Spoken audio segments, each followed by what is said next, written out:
I'm in Singapore, and I'm about to go on stage in just a few minutes. I have not given a presentation for over a year now.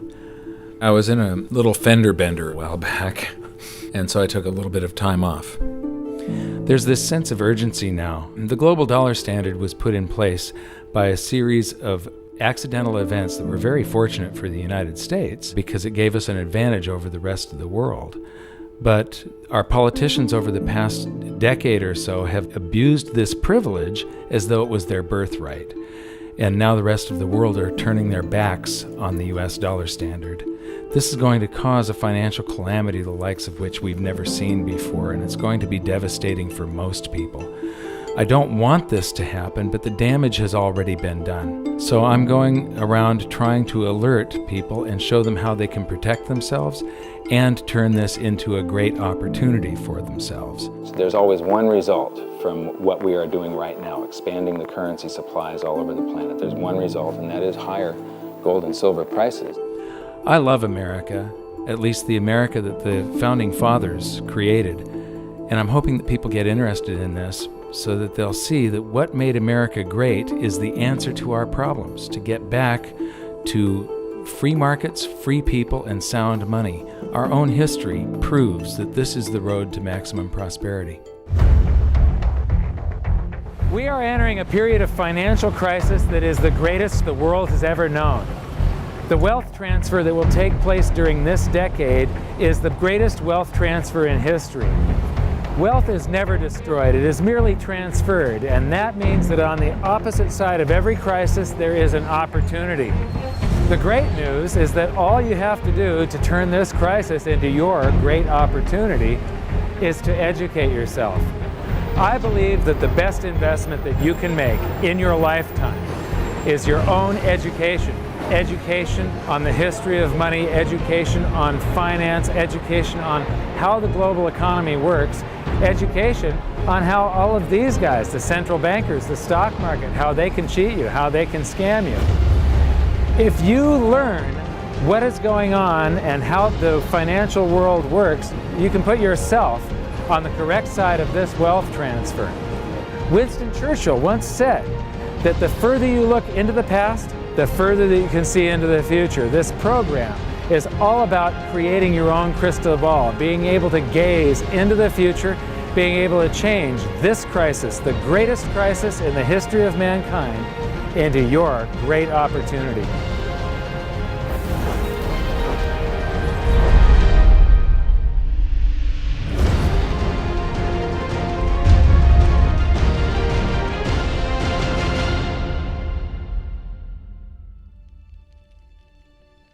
I was born in Salem, Oregon in 1956, and we moved to California when I was 4 years old in 1960. But when I went to school, it was obvious after just the fourth grade that there was something different with me. And by fifth grade, I was in remedial classes. And it turned out that I was dyslexic, and teachers were not taught to recognize that back then. I was always falling behind everyone else. When I would get a teacher that would lecture instead of making us read out of books, I would just absolutely excel. I suddenly went from the dumbest kid in class to the smartest kid in all of the periods of that class. But the result was that, after a while I was in every single remedial class, and I just couldn't take it. And in 10th grade, I dropped out, middle of 10th grade, and I've never been back to school. I often say that in every crisis there's an opportunity, and in this case, the handicap of dyslexia has also been a blessing. Because I couldn't learn out of books and I couldn't take notes, I just had to remember everything. And I have the ability to, my brain's wired a little bit differently. I have the ability to look at a chart today, and I know how it relates to a chart that I saw 10 years ago. But it was back in about the year 2000 when Steve Jobs of Apple introduced OS X. The world of books opened up to me. Built right into the operating system was a text-to-speech program. Now I could just have an assistant slice and scan my books and turn them into text and email me, and then all I have to do is highlight the text, press a button and the computer reads to me. People are turning to assets that will keep their value if prices rise. So much money has been pumped into the system that people are worried about inflation down the road, said Bruno S. Fry, professor of economics at the University of Zurich. So dyslexia is no longer a problem. But what it's also done for me is I have the ability to explain complex things to people in a simple manner for some reason. And so I sort of made it my mission to try and wake up the middle class, to let them know how the monetary system works, to let them know that there is a major economic calamity coming sometime down the road, and it's most likely within this decade that we're in right now. The US dollar is about 60% of the value of all the currency on the planet, and more than half of the dollars reside outside the United States. The reason every country has US dollars is, first of all, that's what central banks use as the reserve currency. Second of all, oil is priced in dollars.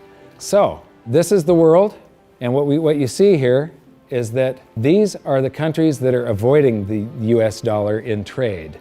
They're doing bilateral agreements where they'll either hold each other's currency and settle that way, or they're establishing, like right now, they're talking about a BRICS bank, Brazil, Russia, India, China, and South Africa, having a bank that will do settlements between the countries directly without using the US dollar. These countries, they tried to avoid using the US dollar, like Iran tried, and we banned them from using SWIFT.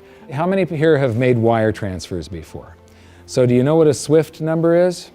It's a code that you plug in, and this SWIFT system is what transfers those dollars from one person's account to another person's account. Well, Iran decided that they were going to sell oil only in euros. They got banned from SWIFT. But there's countries right now coming up with a replacement for SWIFT, and it doesn't use the dollar, it's the Sukra system. And Iraq started selling oil for euros. In Libya, they were talking about creating the gold dinar and selling oil for gold. So those are the countries that are trying to use something other than the dollar. Then we've got gold competing with currency.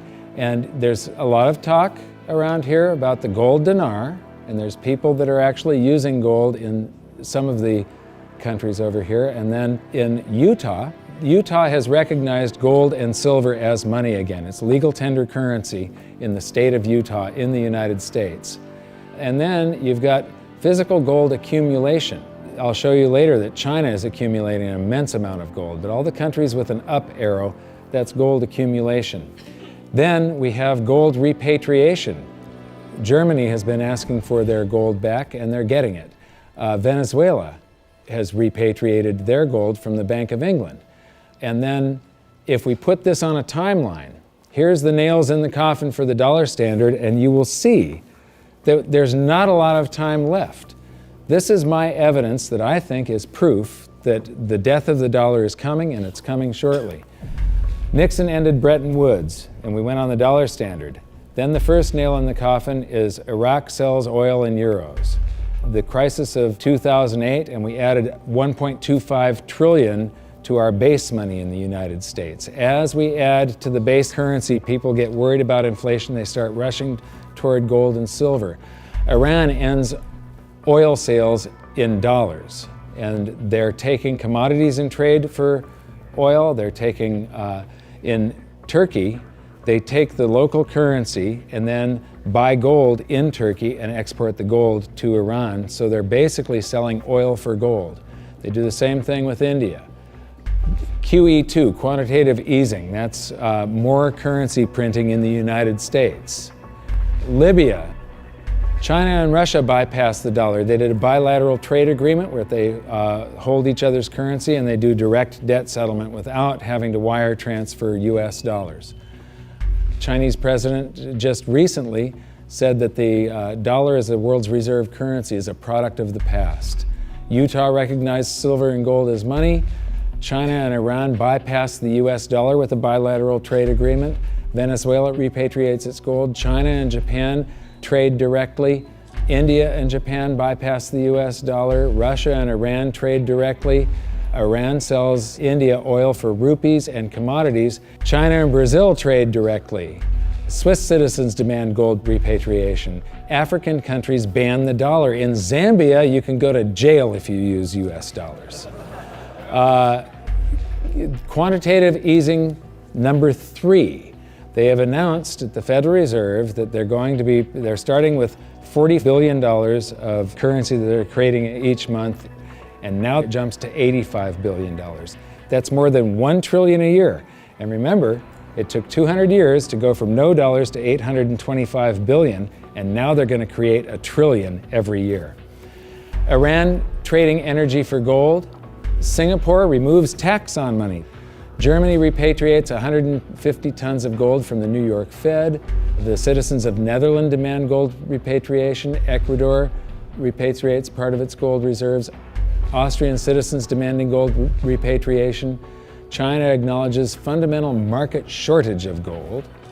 And now, the Fed is increasing the rate of printing. I said from 40 to 85 billion every month, just over $1 trillion per year. So those are the nails in the coffin for the dollar standard. And if you noticed, they're all speeding up and they're all happening right now. You don't have a whole lot of time. And if you wait too long, then the opportunity is gone. It's going to fail. Why is the dollar sacrosanct? Why is it not going to happen to the US dollar? Well, it will. People think, oh no, it's high technology, or we have computers now, or the internet. And these are ridiculous arguments. The truth is, all fiat currencies have failed, and there's no reason why this one won't. What worries me again so much is that it's a global situation. And so it's going to cause problems on a global basis. And it's a trust breaking down. And you're already seeing the trust breaking down, as I said earlier, because you're seeing different countries exchange directly with each other's currencies, circumventing the dollar. You're seeing that in oil. You're going to see it more and more, and people are just going to opt out of the dollar.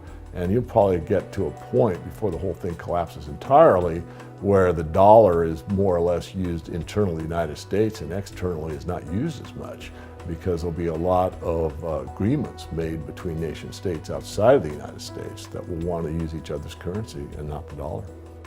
This isn't going to be pretty when it happens. I am not an end-of-worlder or a doomsday guy.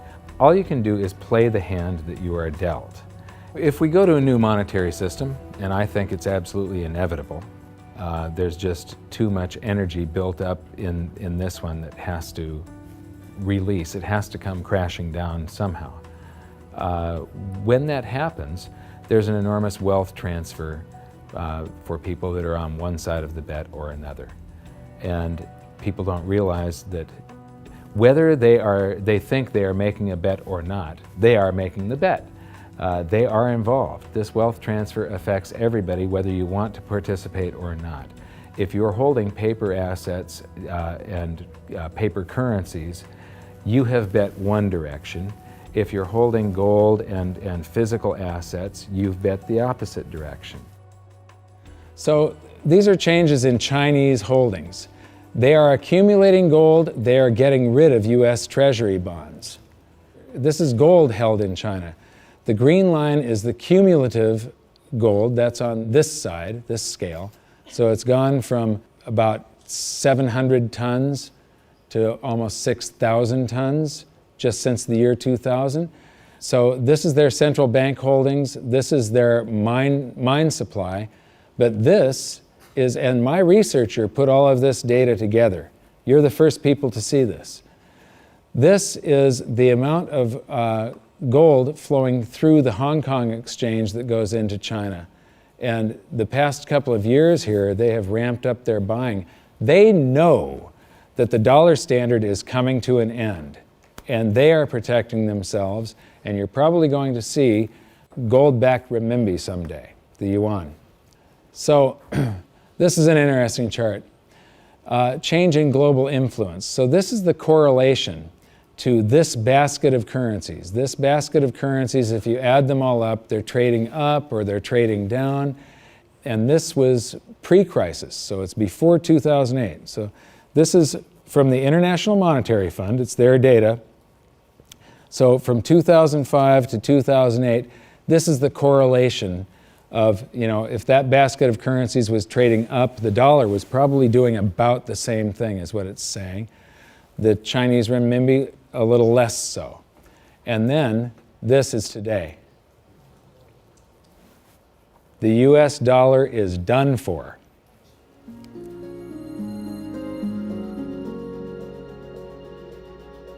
I don't think there's any question we're heading for a new monetary system. The question is, what will it consist of? The four choices are sort of a world of multiple reserve currencies. And Barry Eichengreen, Berkeley, is the leading proponent of this, or leading scholar on this topic. The problem with that, and where I disagree with Eichengreen, is there's no anchor in that system. We did have multiple reserve currencies before in the 1920s. He's right about that, and it was sterling and the dollar, but they were both anchored to gold. And in the post-Bretton Woods world, since 1944, it's been one reserve currency, which is the anchor, and it was anchored to gold until 1971. Since then, the dollar has been detached from gold, but all the other currencies are still linked to the dollar. So at the end of the day, we've had an anchor of some kind. We've never had a world of multiple reserve currencies with no anchor. I'm not sure that's that stable. The SDR is the second choice. The SDR is a basket currency sponsored by the IMF. At least for the time being, it's also printed money. The IMF literally prints the SDRs and ships them out to the members. And their reserves go up, exactly the way the Fed creates money and bank reserves go up. But it's not backed by anything. Third choice is gold, some variation on the gold standard.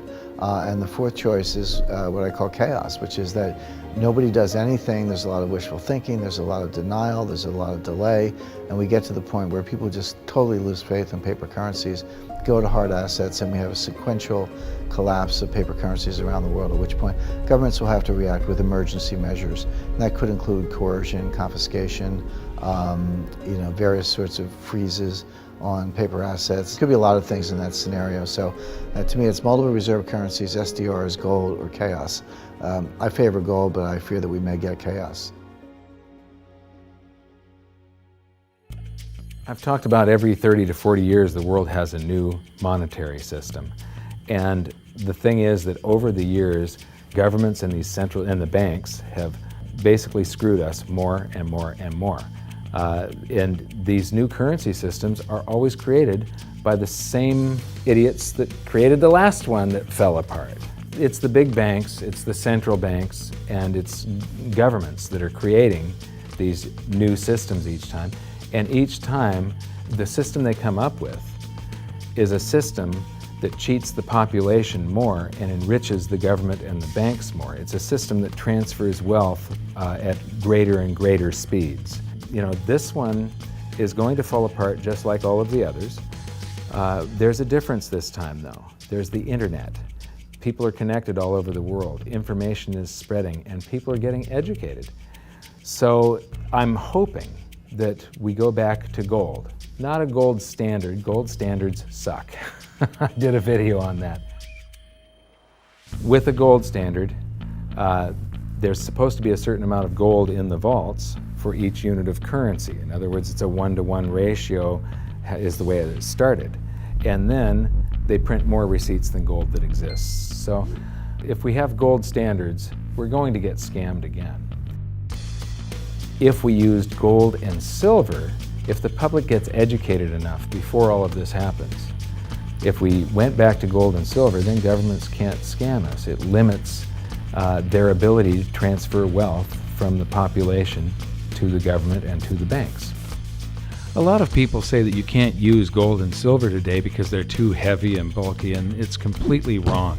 You could put gold and silver in a vault, and you could make payments to somebody by transferring ownership of nanograms, grams, or ounces of gold and silver from one person's account to another by means of a check, a credit card, or even your cell phone. If we go back to a gold-backed currency, gold-backed US dollar, at that point, I think the minimum scam that the US could get away with, which means the minimum number of dollars in existence that they could make convertible into gold, would be the dollars that are held in foreign central banks. That would be similar to the Bretton Woods system that we had from 1944 to 71. Well, I did some analysis on this when I was writing the book back in 2005, and back then it required $20,000 an ounce gold for the Treasury to have enough gold to cover those dollars, or the New York Fed actually. And if they were going to back all of the dollars, you're talking gold measured in the hundreds of thousands of dollars per ounce. There just isn't that much gold, and there's a whole lot of currency. We keep on printing it every minute of every day.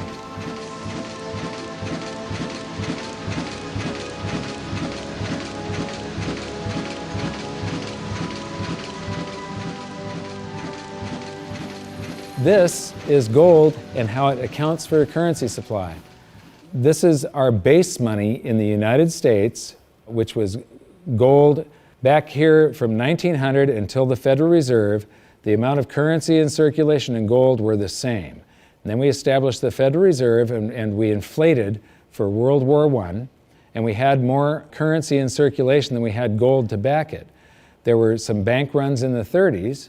Then Roosevelt unpegged the dollar from gold, and gold's value rose from $20 an ounce to $35 an ounce. And when it did, the value of the gold held at the US Treasury rose to meet the value of all the currency that was printed in the meantime. Here's the same chart again, but now I'm taking it out to 1971. And what you see is these gold inflows during World War I. During World War II, it's another 117% gold increase. This is what made the United States a superpower. It's all financial. It isn't our war machine necessarily. It's all the gold inflows that we got because everybody else was at war and we were isolated from it. And they had to pay us for all their consumer goods and so on. And then we jumped into the war and we inflated. And then in about 1959, countries started figuring out that we didn't have all the gold. You know, we were printing more dollars than gold that we had to back it. And under the Bretton Woods system, they could go to the New York Fed and turn in their dollars for gold at $35 per ounce. Only foreign central banks. Individuals couldn't do that. So gold started flowing out, and the U.S. lost 50% of its gold from 59 to 71. And in the meantime, we kept on printing currency. If this had continued until it got down to zero, if there was one more dollar out there that laid claim to gold, that came in and said, we want our gold for a currency, and there was no gold to back it up, the entire world monetary system would have come crashing down. So Nixon had to take us off of the Bretton Woods system, the last vestiges of the gold standard in August 15th of 71. So here's the same chart again. There's the first chart and the second chart to 71, and now I'm taking it out to 85, and I'm adding a second line here. How many people would agree that credit cards are replacing cash in circulation? Yeah? Credit cards, you use your credit card more and more every year, right? You use cash less and less. Well, this is outstanding credit card balances. It's called revolving credit outstanding is the name of the chart that you get from the Federal Reserve. When you charge something on a credit card, you create currency. The bank didn't actually loan you anything. They invented numbers. And then they have the gall to charge you interest if you don't pay those numbers back on time. So the thing is that the merchant that you're paying, the restaurant or the grocery store, that merchant's checking account can't tell the difference between the credit dollars that you created or the cash dollars that you pay them. So to that merchant's checking account, it all looks the same. And those dollars that you created stay in circulation until somebody saves them up and pays down credit card debt. So unpaid credit card balances I include as part of the cash in circulation. And in 1971, Nixon took us off the gold standard and gold became a freely traded separate commodity/money, and it did an accounting of the currency supply. There was quite a while here where we could have gone back on the gold standard. The value of the gold at the Treasury exceeded all the dollars printed from George Washington to Jimmy Carter. And for a week or so, a couple of weeks, it exceeded base money plus outstanding revolving credit. So here's the same chart again. That was to 1985, and now I'm going to take it out to today. And so there's that 1980 peak where it shot past base money and base money plus outstanding revolving credit. And then we get to the crisis of 08. And Ben Bernanke, oh, by the way, instead of billions, we're now measuring in trillions. So we started in millions, and then it went to billions, and now it's trillions. So we did the bailouts and all the quantitative easings, and that's what the currency supply looks like today. And then they announced quantitative easing 3, which is that 85 billion a month that they're creating, and they think they're going to have to do it until about 2015. So here's the projection for gold covering the currency supply today would be $13,400 per ounce gold for history to repeat and for gold to do the same thing that it did in 1934 and in 1980. And believe me, it shocked people in the 1970s. When gold was $35 an ounce and Nixon took us off the Bretton Woods system, all the economists were predicting that gold was going to go down because now there was going to be no more monetary demand for it. Anybody that said gold was going to go to $100 was considered an absolute lunatic, and it went to $850. It rose 24 times its price. Well, when I wrote my book, we were right here with base money. So base money plus outstanding revolving credit. It took about $6,000 an ounce for history to repeat. Today it takes $13,400, and if you include the same overshoot, remember in 1980 it didn't just cover base money, but it shot past it. $24,000 an ounce gold is what it would require to meet that. Except the Fed has announced that they're going to keep on printing currency until there's lower unemployment and the economy gets back on track. And they think till 2015. So the projected price, according to the Fed and history repeating, if the Fed does this and then history repeats and gold, the public gets afraid of what the Federal Reserve is doing and they rush toward gold and silver to protect their purchasing power, gold would have to rise from there to way up here, and that is $26,000 per ounce gold to cover. If it does the same overshoot, we're talking about $47,000 an ounce gold. Now, I don't even like to measure gold in dollars. If you measure it in a price doesn't mean anything. It's the value. How much can you buy with the proceeds? If we have deflation and some of this currency evaporates, because it's all just numbers that they type into a computer these days, if we have deflation, maybe gold peaks at $3,000 an ounce and the currency supply collapses to way down here somewhere, and the Dow is at 1,500. That means gold will still be double the Dow. You're still going to get 14 times more paper assets one day than you can buy today with them, and it's probably only a couple of years left that this is going to take, as you saw by how the nails in the coffin of the dollar standard, how they're speeding up. If we have big inflation and the Dow goes to 30,000, maybe gold will be 60,000 an ounce. And if we have hyperinflation, the Dow would be 30 trillion and gold would be 60 trillion. It doesn't matter. In any case, gold would buy you 14 times more paper assets than it does today.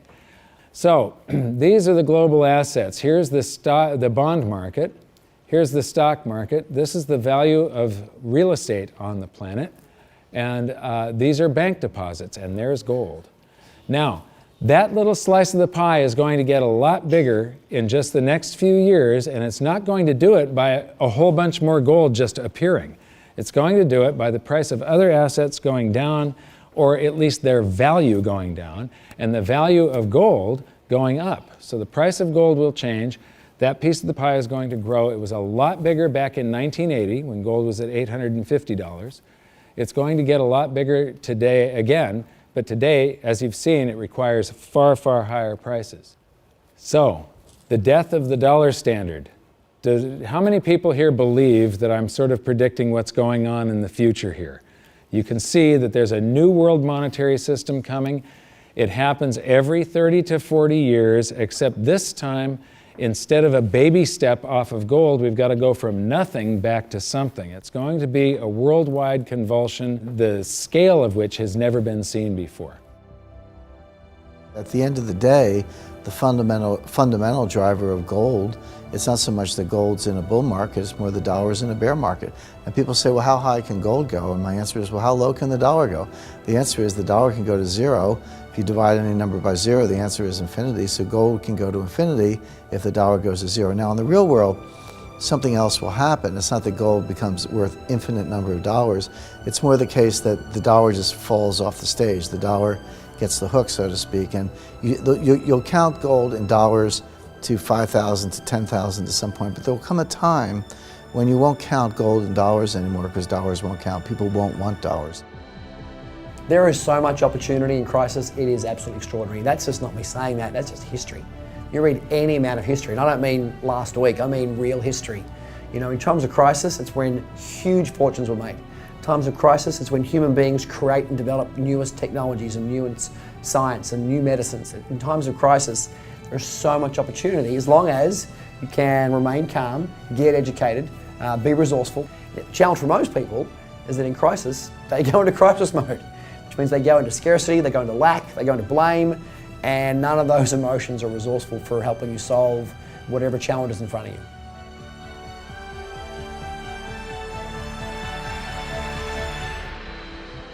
I believe that this is probably the greatest opportunity of anyone's lifetime. There has never been a situation where everything came together just like this. This is the first time in history where all the world's currencies are just fiat currencies backed by nothing. And if what I think is going to happen happens, this is the greatest wealth transfer in history. It's the greatest opportunity, and it'll never happen in our lifetimes again. So now we've learned the following hidden secrets of money. There is a global loss of confidence in the US dollar that is accelerating rapidly. The change to a new monetary system is inevitable and will most likely be chaotic. Gold standards do not work over long periods of time, but gold itself does. The public contributes to the massive amounts of currency creation by using credit cards and signing loans. Gold has already accounted for the expansion of US dollars twice in the last century and may likely do so again. So that's it for this episode. I thank you for watching, and I hope you enjoyed it. I know I threw around a bunch of astronomical prices for gold someday in the future, but it isn't the price measured in dollars, it's how much is its value, what is it worth, how much stuff can it purchase. The price measured in dollars, or any currency for that matter, is just a bunch of numbers, and it really doesn't mean anything. There are numbers that are created by the world's central banks, by the commercial bank system, and we're forced to transact in these currencies. But in our next episode, we're going to clear away the smoke screen of national currencies and show you how the world monetary system really works and how all national currencies have to continue losing value. It is not possible for them to maintain purchasing power over any reasonable period of time. As for the golden nails in the dollar's coffin, it's only been a short while since we filmed the presentation in Singapore, and already there are more of them. So for an update, visit hiddensecretsofmoney.com, and in your free information toolkit, there's an exclusive presentation on the latest developments of the golden nails in the dollar's coffin. Now, I know this episode was kind of serious and it might have you upset right now, but believe me, it's not all doom and gloom. As I've said many, many times before, there are these brief moments in history where the safest asset class, the safe haven investment for the last 5,000 years, also becomes the asset class that has the greatest potential gains in purchasing power, and I have bet my life on it. First, I became an investor back in 2002, and then I started telling everybody about it. I started warning them what was going to happen with the world economy and how to protect themselves, and I made it my mission to educate as many as I could. So in 2005, I wrote my book, and then I gave people a means to protect themselves and opened up goldsilver.com. I believe that my team and I have created the world's best precious metals dealership, because we don't just sell gold and silver, we are gold and silver investors.